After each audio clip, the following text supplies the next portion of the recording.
Eto na nga, no? Nabisto ni Lacson ang kasinungalingan, no, nitong 18 Marines.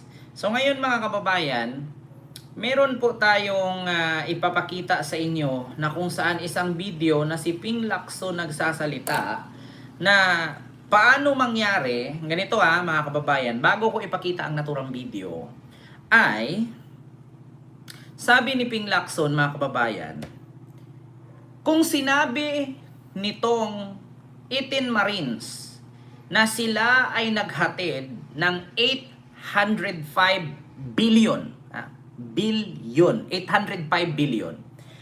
Mga kababayan, ganito po kasi yan. Ulitin ko sa inyo, itong buong kwarto ko, laman nito 3 billion.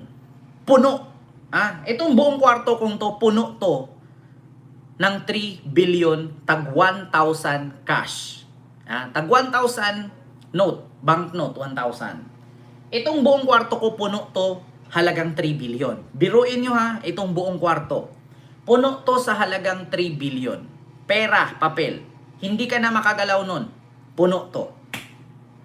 Ngayon mga kababayan, dito sa pananaliksik at pag-aaral ni Ping Lacson, alam naman natin na si Ping Lacson mga kababayan ay magaling pagdating sa taktika nitong pag-iimbestiga at paghimay-himay sa mga detalye. Mama Jur dahil po kay Ma'am Ami Campbell po. So, paano daw nangyari na 805 billion ay kaya nilang i-deliver sa loob lamang ng 2 taon? Paano daw kayaning ubusin i-deliver ang 805 billion na kung tutuusin araw-araw silang magbibilang, araw-araw silang magre-repack, halos 5 taon bago nila maubos itong i-deliver. Kung puro cash, maliban na lang kung cheque. Ang problema nga, cash nga. So, aabot daw ito ng halos 5 taon na pagbilang, pagbalot, paglagay sa maleta, pagdi-deliver, sa sobrang daming pera, mga kababayan. Biruin nyo 800 billion.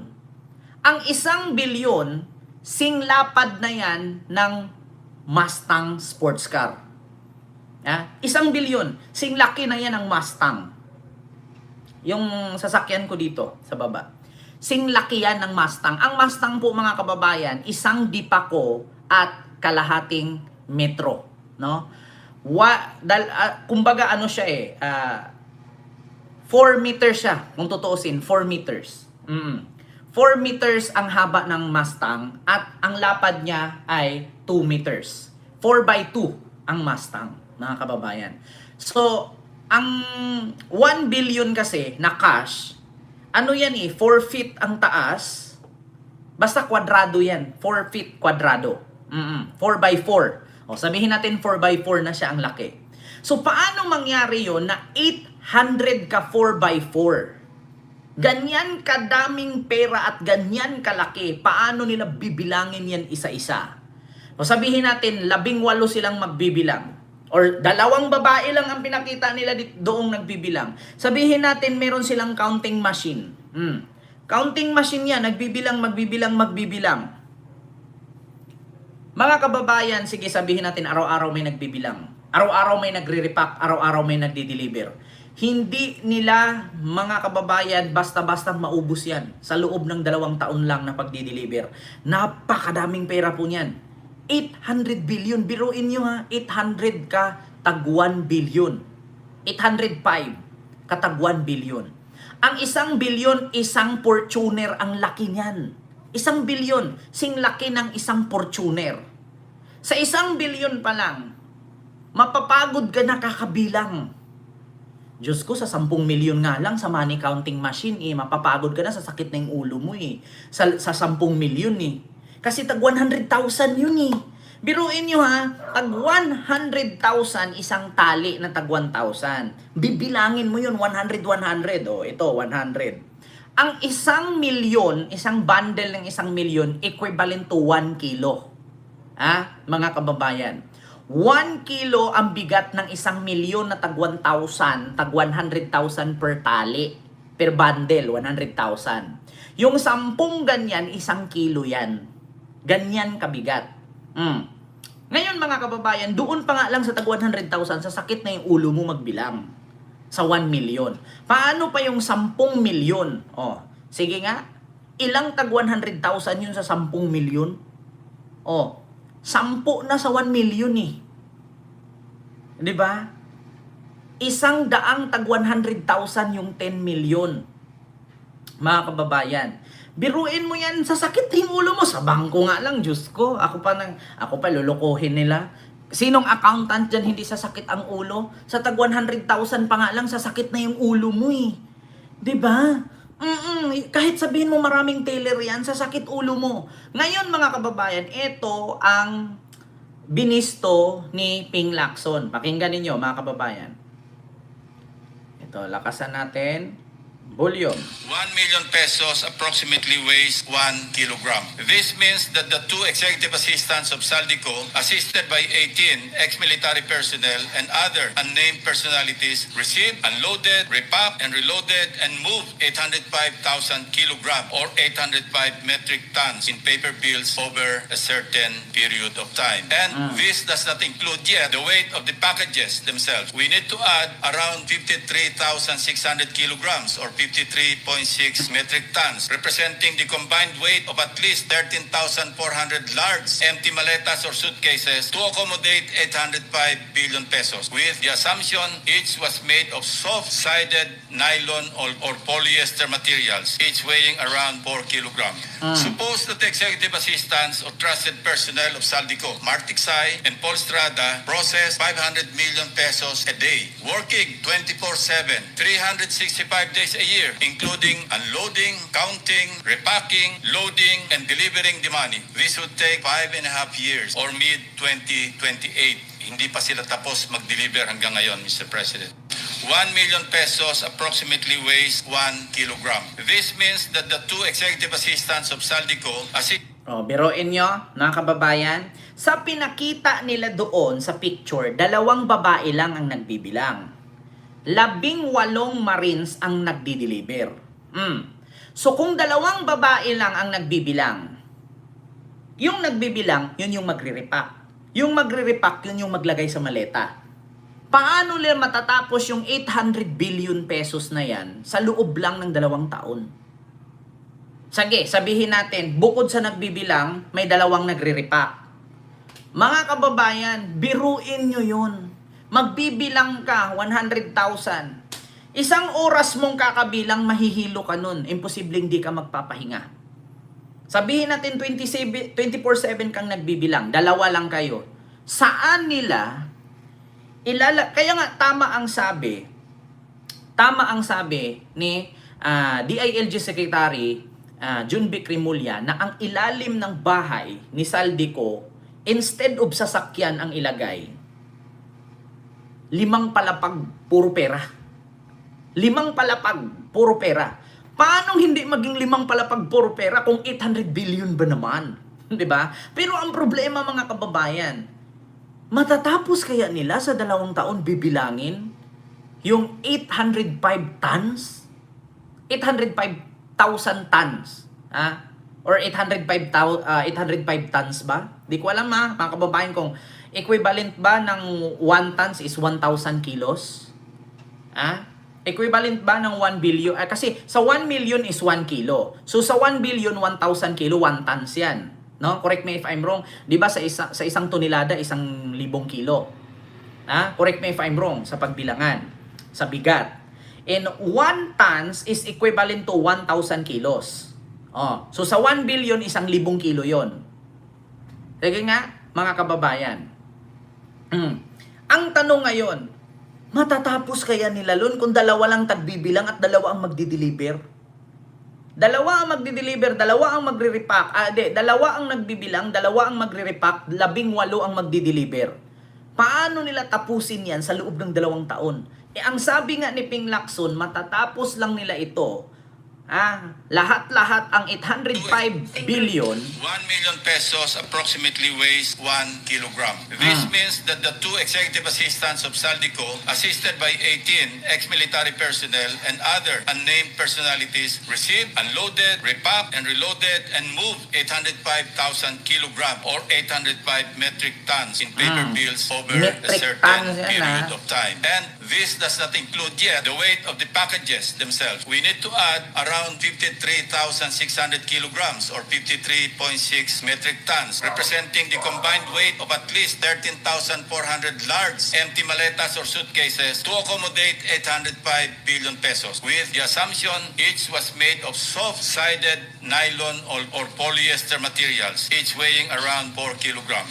Suppose that the executive assistants or trusted personnel of Saldico, Mark Tiksay and Paul Strada, process 500 million pesos a day, working 24/7, 365 days a year, including unloading, counting, repacking, loading, and delivering the money. This would take 5.5 years or mid-2028. Hindi pa sila... Di ba? 5.5 years bago nila matapos itong i-deliver. So, pagdating hanggang 2028, di pa rin sila tapos niyan magbilang. Kahit sabihin mong mag-hire ka, yung 18 taga-deliver, nagbibilang din. Mga kababayan, hindi pa rin sila matatapos dun. Ulitin ko sa inyo yung 10 milyon ang sakit na sa ulo bilangin. Kahit sabihin mo may money counter ka, minsan ang counting machine, pag nag-overheat yan, didikit-dikit ang pera niyan. Uulitin mo yun. Bilang mo ulit, sa sakit ulo mo niyan. Maniwala ka sa akin mga kababayan, yung 10 milyon, biruin nyo sa 1 milyon, 10 tag 100,000, 10 tali, 10 bundle. Sa 10 milyon, ilang? 100 bundle yun. Sa sakit talaga ulo mo, bawat 100,000, bibilangin mo yun tas tali. Another 100,000, tik, tik, tik, tik, tik, tik, tali. Tapos gano'n, tik, tik, tik, tik, tik, tik, tali. Sa sakit ulo mo yun. Maniwala ka sa akin mga kababayan, 100 bundle, tag 100,000 ang 10 milyon. Ang sabi nga nila, 53 million daw bawat isang maleta. 56 pa nga Di ba? Biruin nyo mga kababayan. So ang sabi nga ni Ping Lacson, paano mangyari na kaya nilang tapusin sa 2 taon ang pagbibilang na yan kung 2 tao lang na babae ang tagabilang? Tapos 18 na Marines ang nag-assist na taga-deliver. Sino ang mag-repack? Sino ang magbilang? Huwag niyo sabihin na ang mga Marines ang nagre-repack. Di ba ang sabi ng mga Marines, inutusan lang sila mag-deliver kasi may binabantayan sila ng mga ICC prosecutor. So ibig sabihin, hindi sila tumulong magbilang. Paano nila sabihin, kami din po nagbilang kami, tumulong kami nagbilang. So, paano nyo binabantayan yung ICC prosecutor na sabi ninyo, sinusundan-sundan ninyo? So, yung mga time na yun, nagsusunod-sunod kayo, nagbibilang kayong pera? Diyan pa lang mga kababayan, bistado na kayo 805 billion. Paano nyo bibilangin yan kung 2 tao lang yung nagbibilang? Nagbilang, magtali, mag-repack. Sabihin nila ngayon, tumulong kami, kaming 18 na taga-deliver na Marines, tumulong kami magbilang. So ano yung panahon na sinamahan nyo yung taga-ICC na sinasabi ninyo? Habang sinasamahan ninyo, nagbibilang kayo? Matanga-tanga lang? Diba? Doon pa nga lang sa ICC, ang sabi nila, nagpapalit sila ng halagang $2 million. So, kung pinapalit ninyo ang $2 million para isuhol sa taga-ICC, paano ilabas ng taga-ICC yung pera na yun? Galing dito. Paano nila ilabas sa Pilipinas yun? $10,000 nga lang pwede mong dalhin. Pag lumagpas, delikado na. Haharangin ka na. At saka kung pinalit nila sa dolyar para gastusin dito, bakit papalit mo pa? Pwede naman piso ang gagamitin. Piso naman ang ginagamit sa Pilipinas. Diyan tayo nagkabistuhan. Diyan tayo nagkabulilyasuhan, mga kababayan. Kaya nga, bistadong-bistado ni Ping Lacson. Di ba?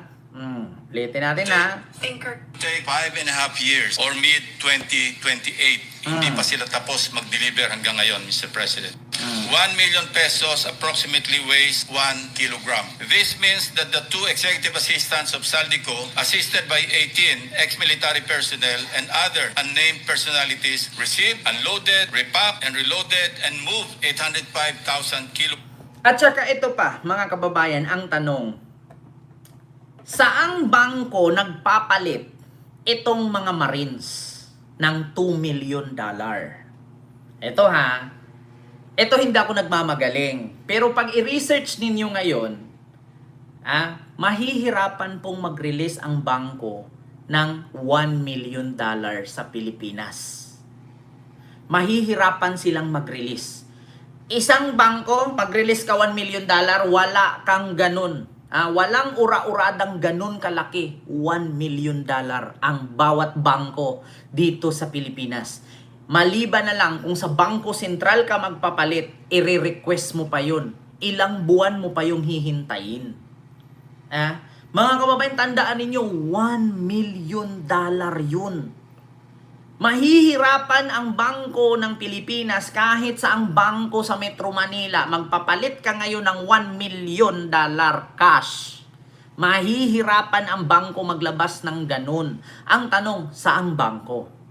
Sabihin natin Land Bank. Bakit hindi natin subukang kalkalin? Ang Land Bank kung nag-release sila ng ganyan kalaking pera. Sabihin natin BPI, sabihin natin Metro Bank, sabihin natin BDO. Kahit sa ang bangko sa Pilipinas hindi mag-release ng ganyan kalaking pera. Nagpapalit ang security, nagpapalit ang Marines. Nagpapalit Marines, tandaan ninyo, Marines ang nagpapalit. Ngayon mga kababayan, hindi basta-basta ang bangko magpalit ng ganyang $1 or $2 million kung ang magpapalit ay hindi VIP client. Ang sabi kasi nila, yung Marines ang nagpapalit.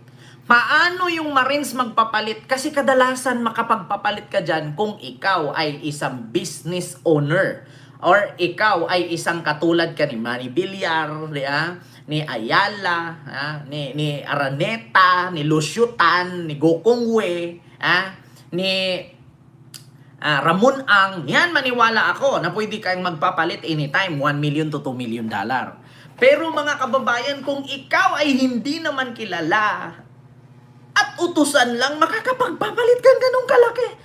Tanga lang ang maniniwala doon. Sige, tanungin ko kayo mga kababayan. Bigyan nyo ako ng 56 million. Papalitan ko into dollar. Tignan natin kung papayag ang bangko. Wala naman sigurong pinagkaiba sa akin. Ang Marines na taga-deliver sa akin, isang ordinaryong Pilipino. Questionin ka, Marines ka. Sir, ano pong occupation mo? Bakit ka nagkaroon ng ganito kalaking pera? Paano ka nakapagpapalit ng ganito? Hindi naman pwede sabihin, inutusan kami ni Saldico magpalit ka ng perang ganyan. Saang bangko yan? Kasi pwede namang imbestigahan yan. Ito, utos ni Saldico, dalhin mo, palitan nila ng 1 million yan. Anong bangko na pinalitan yan? Di ba? Tatanungin ka saan galing, bakit may ganito kakalaking pera at bakit ka magpapalit ng dollar? Kasi mga kababayan, ganito po ang rules ng bangko. Once na makapagpapalit ka ng dollar, meron kang international account.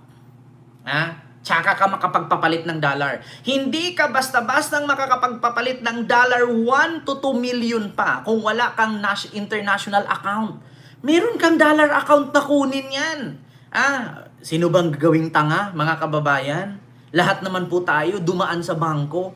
Hindi ka basta-bastang makapagpapalit ng dollar kung wala kang dollar account. Sino doon sa 18 Marines na may dollar account? Sige, tanong lang. Sino dyan sa 18 Marines na may dollar account bago ka makapagpapalit? Kahit sino sa atin ditong nanood sa akin, hindi ka basta-bastang makakapagpapalit ng 1 to 2 million dollar cash dito sa Pilipinas. Kailangan hanapan ka ng proof. Anong negosyo?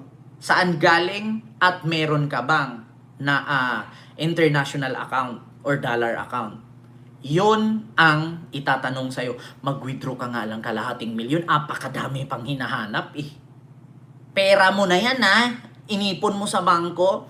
Pag withdrawin mo, alam mo ba ang tanong? Sir, saan gamitin? Sir, tawagan ko muna si manager. Sir, asaan yung document? Sir, ipa-print ko muna to. Sir, ipapirmahan ko muna to. Sir, ipatingin ko muna to sa pinaka-head namin. Kung aprubahan ba o hindi. Wait lang po sir, tawagan kita after.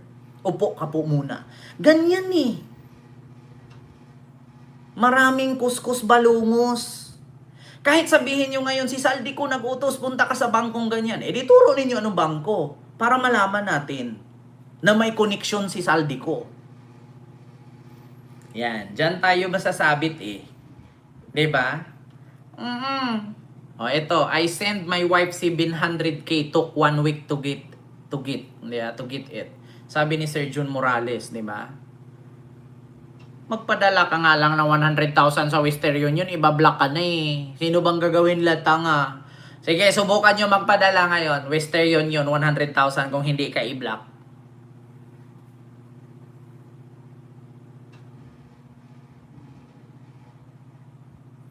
Diba? O, Ma'am Emilia, Martiha, totoo yan, Ken. Hinahanapan nilang documents. Ako nga nagbayad ako dito sa bahay, alam nyo ba?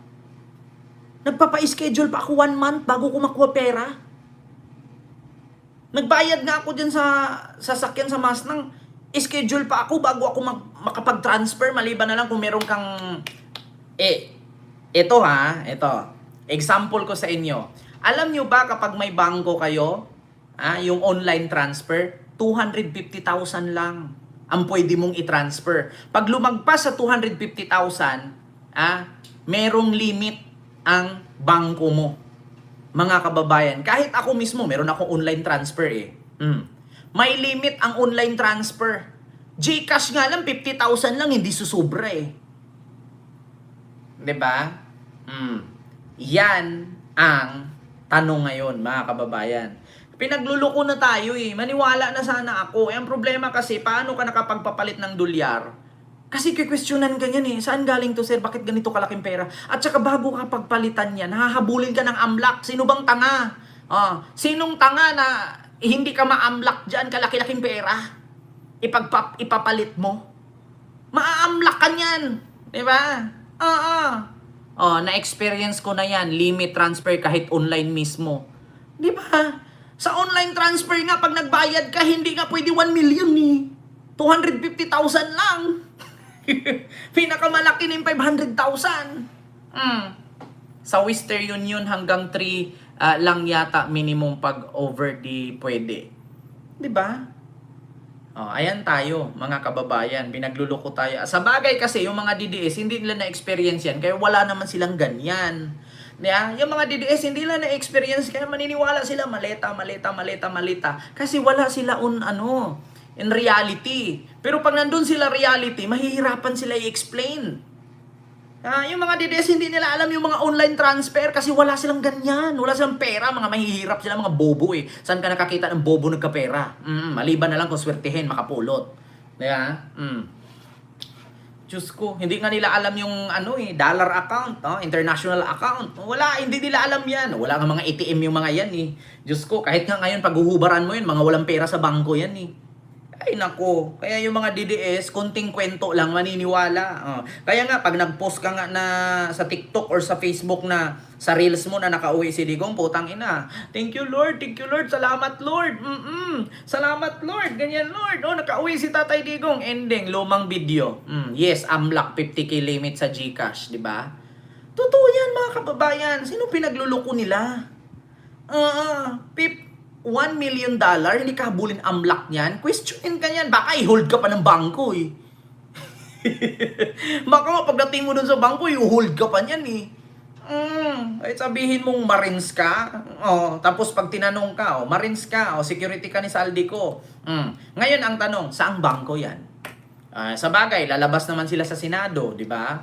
Doon natin malalaman yan sa Senado kung lahat ba ng isagot nila ay accurate. Kasi pag hindi tama ang kanilang isasagot, makukontempt yan sila, mga kababayan, tandaan ninyo. Itong 18 Marines, papupuntahin yan sila sa Senado.